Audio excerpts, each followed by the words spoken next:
Okay, today I'm going to be exploring this text score by composer James Tenney. It's from his Postal Pieces. This is a really early one, 1965, um, and it's pretty clearly for percussion. It's called Maximusic, and it's for Max Neuhaus. It has three instructions, so I guess the piece is divided into like three sections. No set duration, mind you. First section, soft roll on a large cymbal, consonant, resonant, very long. Not sure what he means about consonants, but carrying on. So the second part is a sudden, loud, fast improvisation on all the other instruments, in brackets percussion, except the tam-tams, especially but not only non-sustaining ones. So constant texture, continue until nearly exhausted from physical effort. That's very Fluxus sounding, but not as long as one. So this section cannot be as long as the first section. End with the tam-tams. Just one blow as loud as possible. So there's very clearly a shorter section here that has a bit more specific stuff, and then it has a very specific ending. 3 is the same as section 1, but now inaudible until all the other sounds have faded. Okay, interesting. And has to be shorter than both 1 and 2. So it's kind of like an ABA form.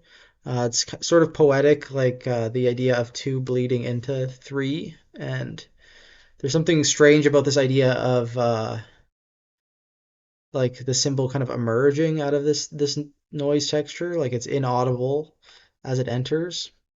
That's kind of an interesting idea. Um, and considering you hit the tam tam last, that's probably the last sound that's going to fade out. Um, but it's also a bit variable because there are all the other percussion instruments are variable. So Max Max Neuhaus, born in 1939, died in 2009.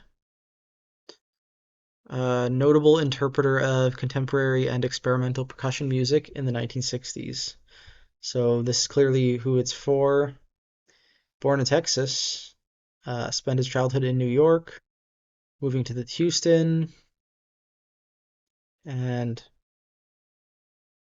I guess his culmination of his work is Electronics and Percussion, this album that was released in 1968. I guess it was very revolutionary for its time. His first independent art, like works as an independent artist, were sound walks. Actually, he invited audiences to walk with him through the streets of New York City. Even where I am here in Winnipeg, people have also led sound walks, and on more than one occasion, I've been in like a workshop or school situation where I've had to do a sound walk. So this is a practice that became very popular. I don't know if he started it, but certainly 1966 is very early to be doing this sort of thing. Yeah, I hope he was happy with this piece that Tenney wrote for him with this funny pun-like title. Okay, so there's a couple versions online. I'm gonna listen to this one, which is a solo version from 2015, and yeah, I'll let you know what I think. This is a long interpretation, in my opinion. It's 7 minutes. Okay, my thoughts on this. It was a really easy listen. This is definitely a very prescriptive like score, but there was some liberties that the musician took here. Like they took the first section quite long at 4 minutes, and they took the second section with like a lot of sort of straight sixteenths and just sort of banging on various unpitched things. And I think the build up was pretty effective.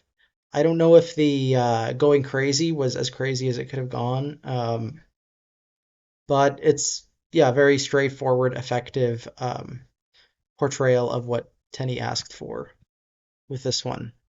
And I'm glad I took the time to listen to it. I haven't listened to every one of these, and this is a first for me.